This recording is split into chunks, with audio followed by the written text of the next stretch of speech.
Hello అండి. Welcome to my channel కిటకిట తలుపులు. Please like, share and subscribe my channel.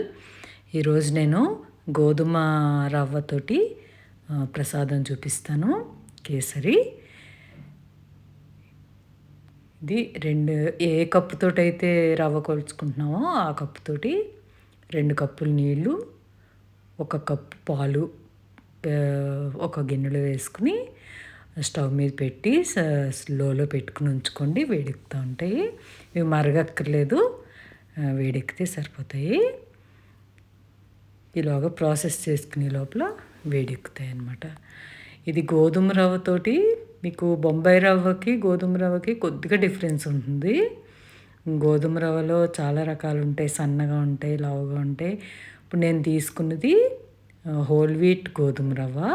ఇది కమ్మగా ఉంటుంది ప్రసాదం. ఫస్ట్ ఒక ప్యాన్లో 4 టీ స్పూన్లు నెయ్యి వేసుకుని, ఒక 2 టేబుల్ స్పూన్లు జీడిపప్పు వేపిస్తున్నాను. ఇది గోధుమ రవ్వలోనే సన్న రవ్వ తీసుకున్నాను. హోల్ వీట్ గోధుమ రవ్వలో దొడ్డు రవ్వ ఉంటుంది, లావుగా ఉన్న రవ్వ ఉంటుంది. నేను సన్నది కొంచెం బ్రౌన్ కలర్లోనే సన్నది అనమాట తీసుకున్నాను. 2 టేబుల్ స్పూన్లు జీడిపప్పు వేసాను కదా, అవి ఆల్మోస్ట్ వేగిపోయినాయి. వేగిపోయాక లాస్ట్లో కిస్మిస్ వేసి స్టవ్ ఆపేసుకోండి. ఆ వేడికి కిస్మిస్ కూడా వేగిపోతాయి. నెయ్యి బాగా కాగిపోయి ఉంటుంది కదా.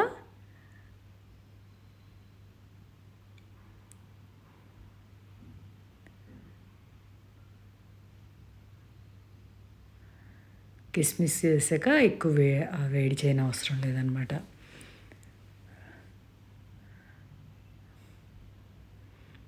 కిస్మిస్ అలాగా పొంగిని అంటే వేగిపోయినట్టు లెక్క. అన్నీ ఒక గిన్నెలోకి తీసేసుకోండి సెపరేట్గా.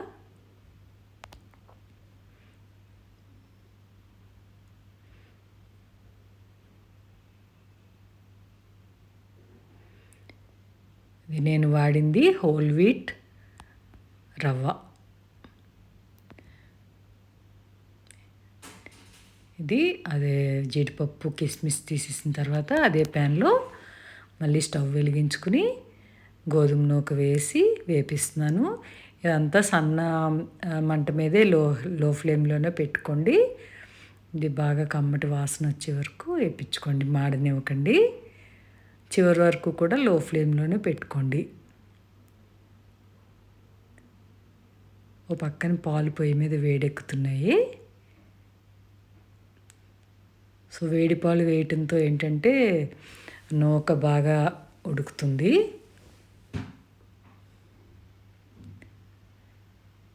త్వరగా కూడా అయిపోతుంది. బాగా వేగిపోయింది. ఇప్పుడు ఏ కప్పుతో అయితే నూక కొలుచుకున్నామో సేమ్ కప్పుతోటి 1.5 కప్పు పంచదార వేస్తున్నాను.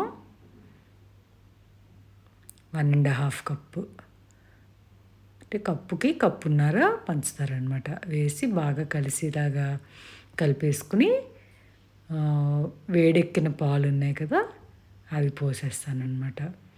సో ఆల్రెడీ నూక వేడిగా ఉంటుంది, పాలు కూడా వేడెక్కి ఉంటాయి కాబట్టి చాలా త్వరగా అయిపోతుంది. ప్లస్ నూక కూడా బాగా ఉడుకుతుంది అలా వేడి పాలు పోసిన వలన.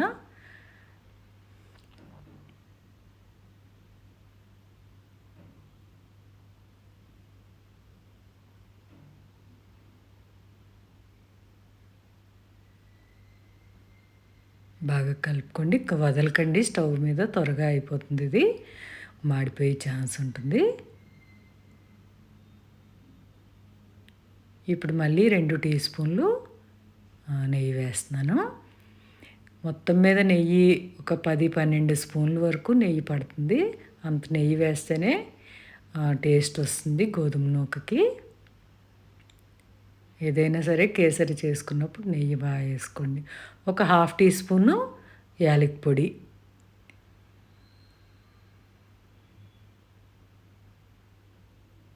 బాగా కలిపేసుకోండి. ఉడుకుతూ స్టార్ట్ అయిపోయింది. సగం ఉడికిన తర్వాత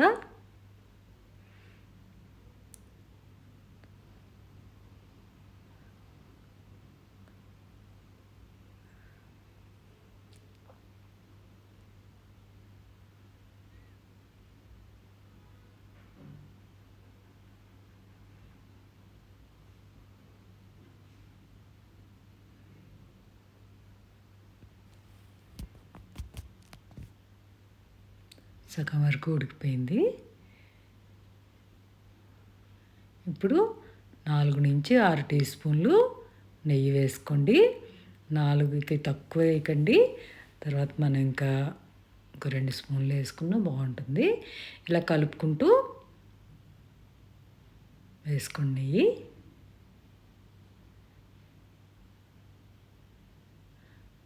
రెండు స్పూన్లు వేసుకుని కలుపుకుని మళ్ళీ 2 స్పూన్లు వేసుకుని కలుపుకుని అలా కుక్ చేసుకుంటే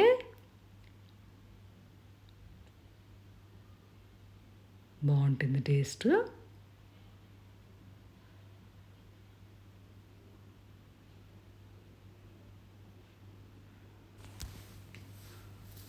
ఈ స్టేజ్లో ఇంకొక 2 స్పూన్లు నెయ్యి వేసాను. క్లిప్పింగ్ మిస్ అయింది.